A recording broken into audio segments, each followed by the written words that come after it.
Hi YouTube, it's my day for June 3rd on the Master Cleanse. It's about 11:22, well it's precisely 11:22. Anyway, I had a really intense night last night and I'm feeling rather victorious because I had my first real, I'm gonna break the cleanse. Like at one point I was so determined to just go and eat a pancake. I wanted a pancake so bad.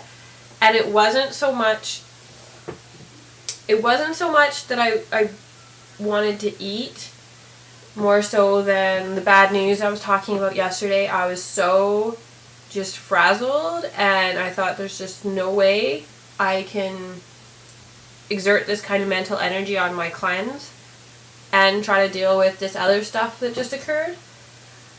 So I was like, I'm going to go out, I'm going to get food, and the Master Cleanse will just have to be put on hold because I am just too stressed out right now to commit to these two issues at the same time. I even got my keys, got in my car, and started driving to the restaurant. So that is how close I came to breaking my fast. And I'm glad that I tried to go to a restaurant instead of just eat something out of my fridge, because during the time that I was driving, I talked myself out of it and drove home. I wasn't really going to admit to this on YouTube and my little restaurant debacle, but I figured there's enough people out there who probably experienced the exact same thing I have, and to know that it's never too late to turn around and keep trying. You can be on your way to the restaurant and still pull yourself out of it. And then I substituted the restaurant with something else that would kind of help lower my anxiety. And I told myself that if I needed to get off the cleanse, fine, but at least calm myself down first. Don't make a decision when you're in that crazed, kind of anxious state. So I went home, took a bath, read a book, chilled out, thought about the bad news, still upset about the bad news, but realized that eating is not going to solve that problem. So I didn't break my cleanse. I'm still here. I didn't even cheat yet. Excuse me. So that was kind of my darkest point so far on the cleanse. I think the end of day 3 was a lot harder than day 1 and 2 combined, quite frankly. So yeah, I got a really bad migraine again last night. They seem to come at night. I wake up feeling fine, and then I tend to hit a wall somewhere in the middle of the day, and then this headache starts to build up. It felt really bad last night, and I think a lot of it had to do with stress. I was so stressed out last night. I was a wreck. I was really bummed out. So I think part of it was stress, and I took another Tylenol. I know, not good, but I needed relief. It wasn't working for me. And I thought about actually using my feverfew plant, because I have a feverfew plant, and for those of you who don't know what that is, it's a kind of herb that helps reduce migraines with the same efficiency, if not better, than over-the-counter medications. But feverfew also causes blisters on contact, so you have to eat it with a piece of bread, which I'm on the cleanse, so I can't do that. So I think once I'm off the cleanse, to try to reduce the amount of drug intake, I mean, I've had 2 Tylenols in the last 2 days kind of thing, I think I'm going to switch to feverfew and play around with it. And yeah, and hopefully by the time I'm done the cleanse, a lot of the causes of my headaches will be gone because I'll be detoxing. So yeah, hopefully.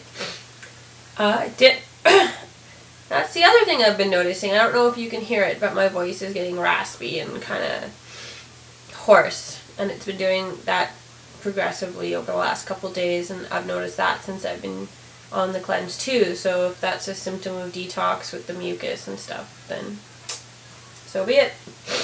And sniffling. What else? Did the saltwater flush again today.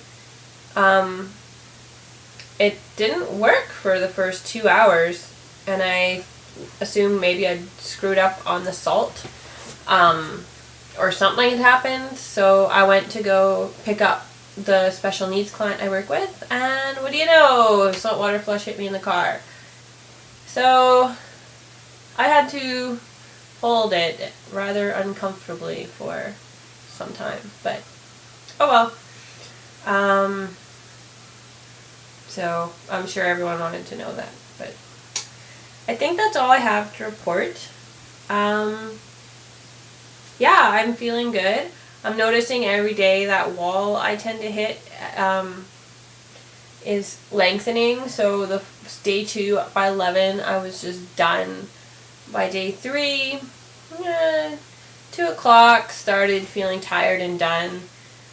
Today it's 11:30. I feel fine so far. I decided not to increase my maple syrup because I was worried about kind of that rush of sugar hitting my body and getting a sugar high and with my hypoglycemia. So I decided instead that if I go through my 6 glasses, I'll just drink 6 more because I know you're allowed up to 12. So that's kind of how I'm dealing with that as a follow-up. And yeah, that's all I have to report, and I feel pretty damn good right now. And I even took my special needs client to do recycling, and with the recycling money I took her to get ice cream. And I stood in a restaurant and ordered a hot fudge sundae and didn't feel anything. I felt fine. And for me, with my sugar tooth and my cravings, I mean, I will admit there was a part of me that thought it would be nice to have one too, but I wasn't drooling over it. I wasn't craving it like crazy. I wasn't thinking about it. It's just like a passing thought, and I was okay with that. So for me to do that's big, considering, I mean, before this, I would crave a sundae at like 10 at night, and by 10:15 I was pulling through the drive-thru. You know, like a 15-minute drive away. So that's a pretty big thing for me. And yeah, so I will leave it at that for now. I'm really excited for tomorrow because it's my halfway mark. I think the first 3 days is so daunting because you're like, oh God, I'm not even half over. But now that I'm almost half over, I think my anxiety will be lessened because I know I have this great anxiety about not having food and, you know, when am I ever going to eat again? But that's good that I'm learning that it's okay not to eat when you have your food. So, which is my lemonade. But anyway, I'm kind of starting to rant now, so I will leave it at that. And I will update tomorrow. And it's great connecting with everyone I've connected with. And have a good weekend, and I'll talk to you later. Bye.